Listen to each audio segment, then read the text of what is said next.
행복한 주일 아침입니다. 오늘 유난히 프로젝터도 안 되고 갑자기 손님이 오셔서 그런가 봐요. 원래 평소에는 깔끔하게 물 흐르듯 아무 어려움 없이 예배 순서가 잘 진행이 되는데 항상 그런 것 같아요. 손님이 오셔서 저희도 프로젝트가 긴장하나 봐요. 저는 괜찮은데 제 떨리는 목소리가 느껴지시나요? 안 느껴지시죠?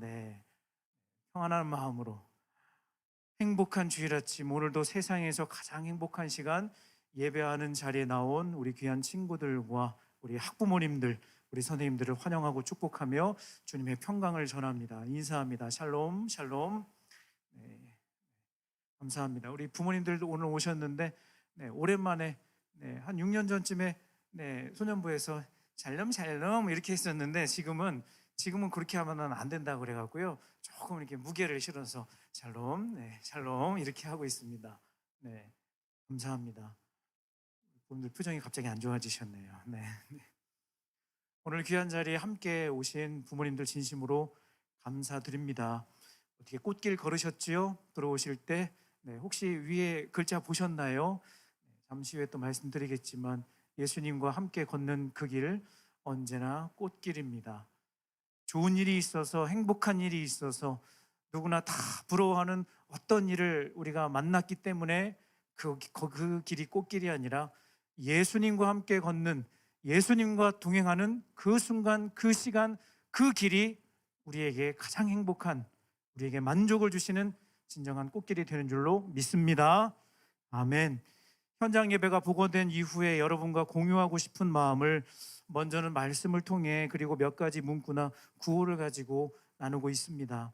처음으로 제가 고산보 와서 마음속에 주신, 이거 책 보고 한 거 아니고요, 감동을 주셔갖고 우리 아이들 매주일 예배 드리러 오는데 한 주 동안 참 지치고 힘든 한 주의 삶을 보내고 오는데 그래도 교회 왔을 때 뭔가 마음속에 기쁨이 좀 회복이 되고, 교회 오면 뭔가 마음속에 떠오르는, 생각나는 무언가가 있어야 될 텐데, 말씀은 기억 안 날 텐데, 설교 말씀은 뭐 들었는지 생각 안 날 텐데, 그래도 우리 아이들이 이 고3부를 졸업하고 난 이후에 맞아, 내가 교회 갈 때마다 꽃길 걸었지. 항상 내 눈앞에 보였던 그 문구, 예수님과 함께 걷는 그 길 언제나 꽃길이라고 했지 라고 하는 그 상황들이, 그 글자가 눈앞에 생생하게 떠오르게 될 줄로 믿습니다. 아멘이시죠? 아멘입니다.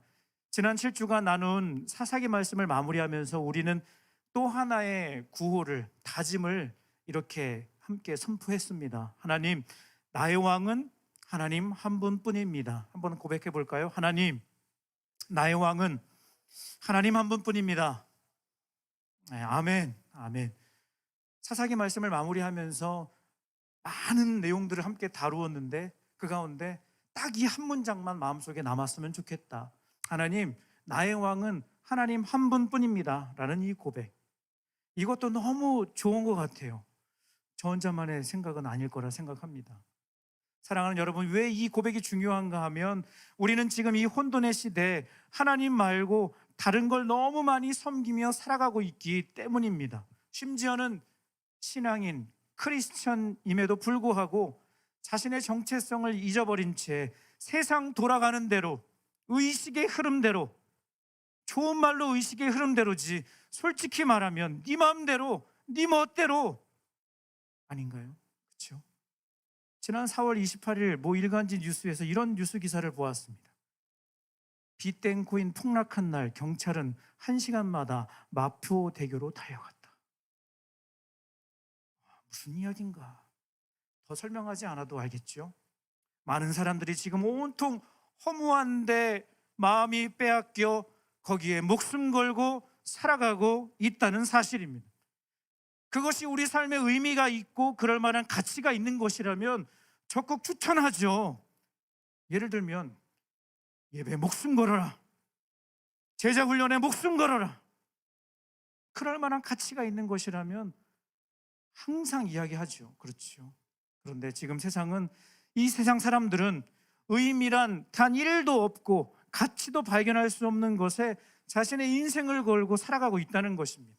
말이 투자이고 재테크이지 우상 덩어리요 우상 엑기스 아닌가? 여러분, 정확히 정의해 드릴게요. 우상은 하나님 말고 더 좋아하는 것, 내 마음이 더 뺏겨 있는 것, 그것이 바로 우상입니다. 제가 매주 설교문을 정리하면서 느끼는 건데 서론이 늘 길어요.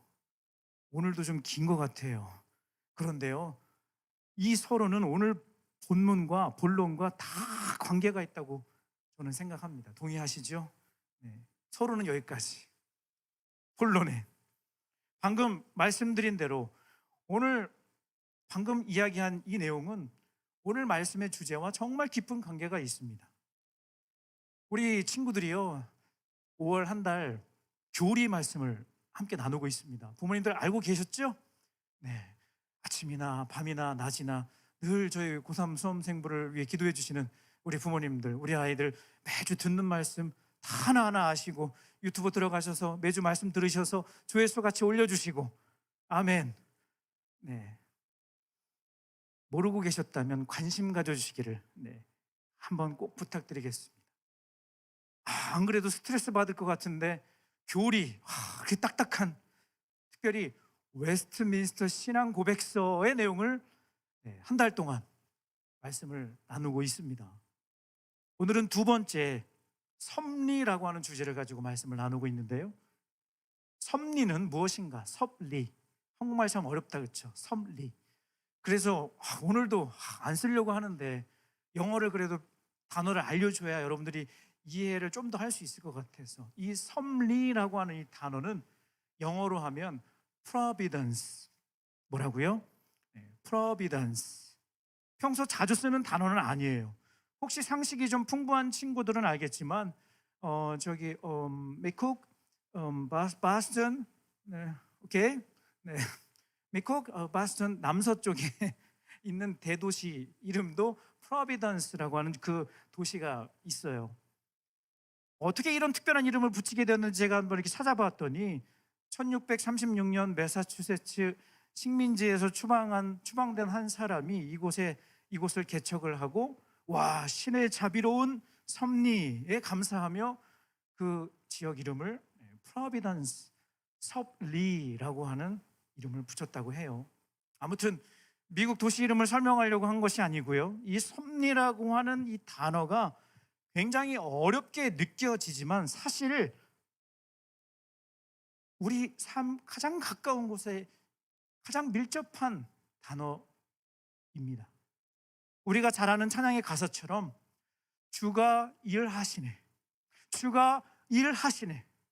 여러분, 섭리는 누가 일하신다고요? 네, 맞아요. 섭리라고 하는 이 단어는 뭐냐면요, 주가 일하시네, 하나님이 일하시네, 이렇게 쉽게 설명할 수 있는 걸 신학자분들께서는 왜 이렇게 어렵게 정리하셨는지, 그래도 다 뜻이 있겠죠. 그렇죠. 그렇다면 지난주와 같이 우리 웨스트민스터 신앙고백서 제5장 섭리, 어떤 내용이 써 있는지 한번, 오늘 GBS 내용에도 나와 있지만 한번 같이 자막으로 나오나요? 네, 나오죠? 네, 같이 한번 읽어보겠습니다. 만물의 위대한 창조주이신 하나님은 모호하신 예지와 그 뜻하신 바 자유롭고 불변하는 계획에 따라 가장 지혜롭고 거룩하신 섭리를 베푸시어 가장 큰 것에서부터 가장 작은 것에 이르기까지 모든 피조물과 행위와 상황을 지탱하시고 인도하시고 독려하시고 통치하심으로써 그 지혜와 권능과 정의와 선하심과 긍휼의 영광을 찬미하게 하신다. 와우! 오늘도 It's amazing, 그렇죠? 지난주에도 삼위일체에 대해서 나누면서 자신도 모르게 터져나온 반응, 와우! 오늘도 자연스럽게 이 반응이 나오게 하신 주님을 찬양합니다. 네. 무슨 말인지 모르시겠다고요? 네. 무슨 말이에요? 왜 이렇게 어려워? 한마디로 주가 일하신다, 하나님이 일하신다. 여러분, 이 문장을 읽음으로 방금 쉽게 설명해 드리려고 했던 시도가 눈 녹듯 사라지는 것 같습니다. 여러분, 그거 아시죠?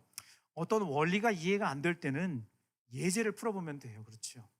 아마도 제가 설교 후에 반별로 나누게 되는 GBS 문제를 설명해 주는 건 처음이 아닐까 생각이 되는데, 빠른 이해를 돕기 위해 하나만 이야기를 해드릴게요. 1번 문제, 오늘 GBS에서 함께 나누게 되는 1번 문제. 하나님께서는 우주 만물을 창조하시고 가장 큰 것에서부터 가장 작은 것에 이르기까지 내버려 두지 않으시고 모든 피조물과 상황을 다스리십니다. 이것을 무엇이라고 하나요? 네, 네, 그렇습니다. 섭리입니다. 너무나 친절하게 문제만 잘 읽어도 이해가 될 수 있게 설명을 해드렸습니다. 첫 번째 중요한 포인트가 있는데, 그것은 가장 큰 것에서부터 가장 작은 것에 이르기까지 내버려 두지 않으신다라는 내용입니다. 여러분, 그렇다면 가장 작은 것은 무엇일까? 어렵고 복잡하게 생각할 거 없고요, 나 자신, 우리 가정을 살펴보면 되지 않을까라는 생각을 해보게 됩니다. 저의 이야기를 먼저 드리게 되어 죄송합니다. 안물안궁 이럴 수도 있는데, 여러분, 저의 과거가 궁금하지 않으신가요? 안 궁금하시나요? 저의 과거가 궁금하지 않으세요? 한번 반응 한번 해줘. 오랜만에 오셨는데요, 손님 오셨는데. 여러분, 저의 과거가 궁금하지 않으세요? 궁금해요. 궁금해요. 물론 여러분을 깜짝 놀라게 할, 예를 들면 제가 상문고 일진이었는데 반성하고 회개해서 목사가 되었다, 뭐 이런 스토리는 없기는 해요. 네, 참고로 제가 여기 상문고등학교를, 그냥 상문고가 아니라 무슨 상문고? 대상문고를 제가 졸업을 했습니다. 말씀드린 것처럼 뭔가 진짜 예를 들면 팔뚝에 착하게 살자, 열공 이런 거라도 있으면은 막 이렇게 막 감동이 막 쓰나미처럼 막 밀려오실 텐데, 아무튼 그런 건 없지만 평범한 모태신앙인으로 성장을 했습니다. 여러분도 어느 정도 공감이 되겠지만, 모태신앙은 어릴 때부터 엄마 뱃속에서부터 너무 많이 들어서 너무 많이 알아서, 알긴 뭘 알아, 안다고 생각해서 우리는 이렇게 얘기하잖아요. 하나님은 사랑이십니다. 또한 공의로우신 분이기 때문에 죄를 그냥 보고 넘기지는 않으시는 공의의 하나님이십니다. 그런데 문제는 뭐냐면 글자로만 알아, 글자로만. 물론 다 그렇다는 건 아니에요. 담임 목사님께서 늘 강조해 주시지만, 여러분, 부흥은, 은혜는 체험되어져야 되는 거예요. 아멘이세요? 부흥과 은혜는 경험이 되어야 된다는 거예요. 아무리 입으로 하나님의 은혜로 이 쓸데없는 자 왜 구속하여 주는지 난 알 수 없도다, 표현이 좀 그렇지만요, 이것이 내 것으로 소화가 안 된 은혜는 가사 내용처럼 난 알 수 없도다 라는 거예요. 그런데 그 은혜가 머리가 아니라 가슴으로 내려오면, 그것이 느껴지고 내 것이 되면 후렴을 찬송할 수 있다는 거예요. 여러분, 후렴 찬송의 내용이 뭔 줄 아시죠? 내가 믿고 또 의지함은 내 모든 영편하시는 주님, 늘 돌보아 주실 것을 나는 확실히 아네. 내 것이 되면 이 후렴을 찬송할 수 있다는 거예요. 아주 오래전, 정확히 1990년 2월 19일 국민일보 독자의 글이라는 코너에 실린 내용을 여러분에게 소개해드리고 싶습니다. 하나님의 존재를 인정하지 않았으며 살다가 끝나는 것이 나의 인생이라고 생각했다. 나는 영원한 가치보다는 당장의 이익을 따지면서 허둥대며 살았다. 그러다가 보니 하루하루가 피곤했고 기쁨이 없었다. 마음은 무언가에 눌려 있었고 산다는 것에 지쳐 있었다. 이런 나를 위해 아내는 끊임없이 기도했다. 자다가 인기척을 느껴 눈을 뜨면 어김없이 아내가 내 손목을 잡고 기도하고 있었다. 1986년 1월, 대단한 사고도 아닌데 왼쪽 발목이 부러지고 말았다. 병원에서 엑스선을 찍으니 전치 6개월이라는 진단이 나왔다. 낙심이 컸지만 깁스를 한 채 집으로 돌아올 수밖에 없었다. 아내는 이때란 듯 하나님을 찾으라며 열심히 기도했다. 어려움을 만나고 보니 하나님께 의지하고픈 마음이 생겼다. 병원에서 돌아온 지 2주일 때 되던 날, 나와 아내는 기도원에 올라갔다. 깁스한 몸을 성전 바닥에 간신히 앉히니 기다렸다는 듯 눈물이 주체할 길 없이 흘러나왔다. 회개하는 가운데 거듭나는 체험을 하게 되었다. 얼마나 많은 눈물을 흘렸는지 마룻바닥이 흥건해졌다. 바로 이때 기적과 전능의 하나님께서 나의 부러진 다리를 치료해 주셨다. 다시 병원을 찾았을 때 의사가 놀라면서 말했다. 이것은 의사로서 뭐라고 말할 수 없군요. 이렇게 뼈가 빨리 붙을 수 있는지. 이런 체험을 하고 보니 하나님의 살아계심을 확신할 수 있었다. 술, 담배를 즐기던 입에서 지금은 찬송과 기도가 끊이지 않고 있다. 성경을 묵상하는 가운데 자유를 느꼈으며 눈에 보이는 이익보다 영원한 가치관을 추구하게 되었다. 국민일보에 이 사연을 보내신 분은 바로 저의 아버지이셨습니다. 저는 모태신앙이었지만 사실 저의 어머니만 신앙생활을 하셨습니다. 믿지 않으시는 아버지를 위해 어머니가 얼마나 많이 기도하셨는지 저는 옆에서 보았습니다. 혹시나 해서 주일 아침에 되면 아빠 같이 교회 갈래요? 늘 한결같이 이렇게 대답하셨습니다. 엄마랑 가. 엄마랑 가. 아빠는 낚시하러 가야 돼. 저희 아버지가 낚시를 굉장히 좋아하셨어요. 일요일만 되면, 주일만 되면 이 낚시 세트, 풀 세트 이렇게 해갖고 아침마다 교회 가요. 엄마랑 가. 그런 반응에 솔직히 어린 저도 굉장히 속상했었어요. 그런데 기가 막힌 하나님의 시나리오가 쓰여지고 있었습니다. 제가 몇 번 말씀드렸는데 저희 아버지는 CEO라고 말씀을 드렸죠. CEO. 쌀집, 라이스 마켓 CEO. 앞서 사연에도 소개해드린 것처럼 1986년 1월 추운 겨울이었는데 오토바이를 타고 쌀 배달을 가시다가 미끄러져 사고가 나신 거예요. 왼쪽 다리를 크게 다치셔서 수술이 필요한 상황이었고요. 정말로 바로 치료가 되지 않은 정말 심각한 그런 상황이었습니다. 바로 그때 저희 어머니의 결정적인 한마디, 여보 기도원 갑시다. 만약에 그때도 너나 가세요라고 하셨으면 역사는 이루어지지 않았을 거예요. 순순히 따라가셨어요. 그리고 그곳에서 기도하시는 가운데 기적을 경험하셨어요. 그리고 그 후로 저희 아버지가 놀랍게 달라지시는데, 여러분 저희 집이 쌀집이었으니까 뭐가 많았을까요? 1번 돈, 2번 쌀. 돈은 별로 없었고 쌀이, 저는요 배를 굶은 적이 없어. 배고픈 적이 없어. 여러분은 그냥 이렇게 패킹된 쌀만 봤잖아요, 그렇죠? 봤죠, 그렇죠? 뭐 배달된 이렇게 뭐라 그러죠? 종이 포대라고 그러나요? 거기에 담긴 쌀만 봤죠, 그렇죠?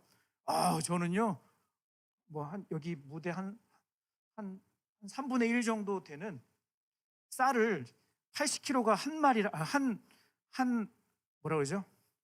한 가마니에요. 그 몇 가마니를 이렇게 쏟아 놓은 쌀이 담긴 큰 통에 누워본 적이 있어요. 진짜로요. 쌀집이니까 예전에는 이렇게 거기서 펴갖고 이렇게 쌀을 담아서 이렇게 저울에 담아서 이렇게 주거든요.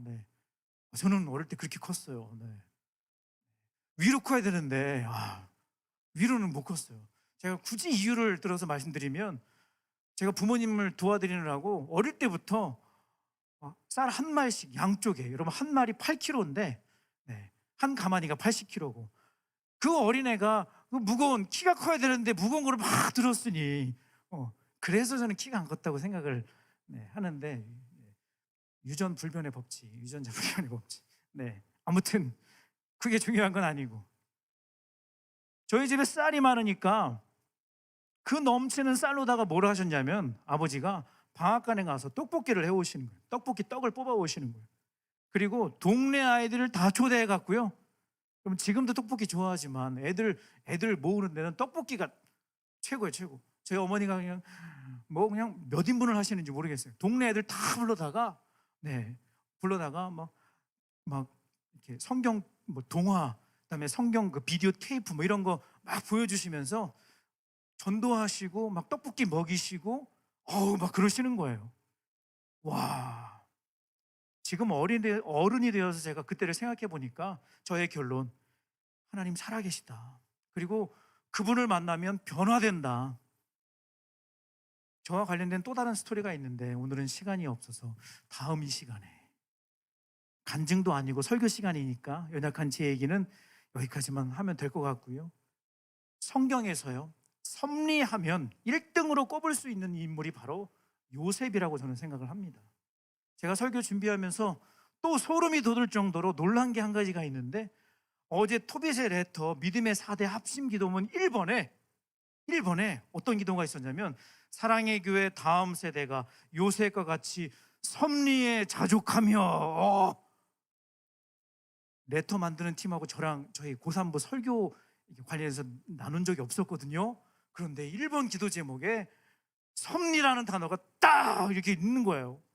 여러분은 별로 감동이 없는데 제가 그거 보면서 소름이 돋아. 와, 이번 말씀도 하나님 더 준비해 주시는구나. 또 은혜 주시려고 또 이렇게 먼저는 설교를 준비하는 설교자에게 또 이런 감동을 또 주시는구나. 요셉의 이야기는 여러분 너무 잘 알고 있기 때문에, 그러나 단순하게 형들에게 미움을 받아 종으로 팔려갔는데 거기서 자수성가하여 금이 환영했다, 이런 교훈을 찾아서는 안 되죠. 요셉이 겪은 수많은 어려움과 억울한 일들, 죽음의 터널을 지나고 난 뒤 한 그의 고백에서 진짜 메시지를 발견할 수가 있습니다. 창세기 45장 8절 말씀, 자막으로 준비했는데 같이 한번 읽어볼까요? 그런즉 나를 이리로 보낸 이는 당신들이 아니요 하나님이시라. 하나님이 나를 바로에게 아버지로 삼으시고 그 온 집의 주로 삼으시며 애굽 온 땅의 통치자로 삼으셨나이다.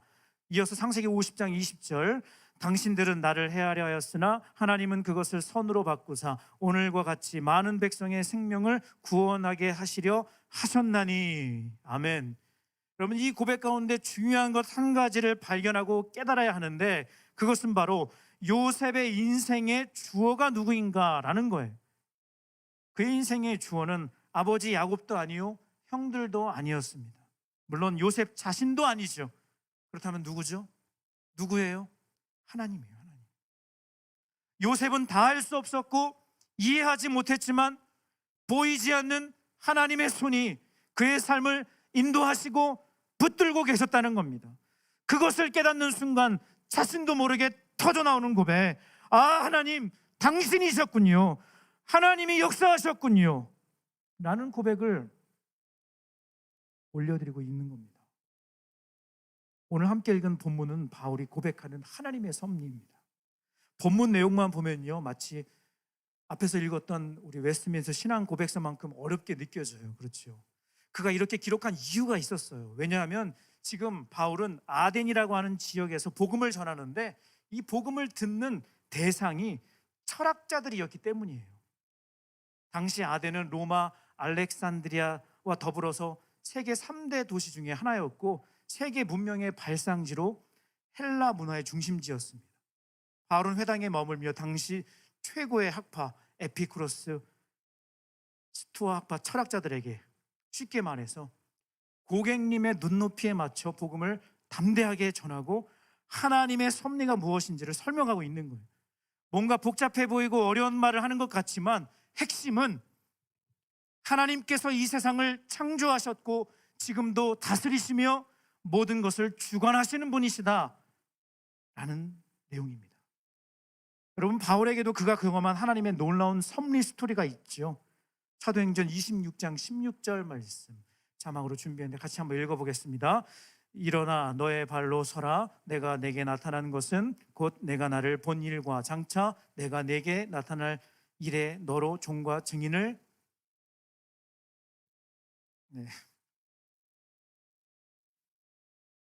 창세기가 아니라 사도행전. 사도행전 26장 16절. 삼으려 함이니. 여러분, 이 말씀은 바울의 간증과 같은 내용인데 어떤 배경인가 하면 잘 알고 있는 것처럼 바울이 다메섹으로 가는 길 가운데 예수님을 만나 그 순간을 아그리빠 왕 앞에서 이야기하는 내용입니다.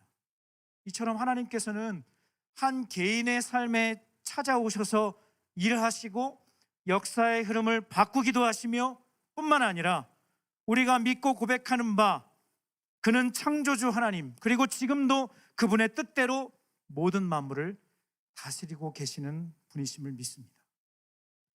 말씀을 정리할까요? 그렇다면 우리는 하나님의 섭리 앞에 이런 질문을 던져볼 수가 있습니다.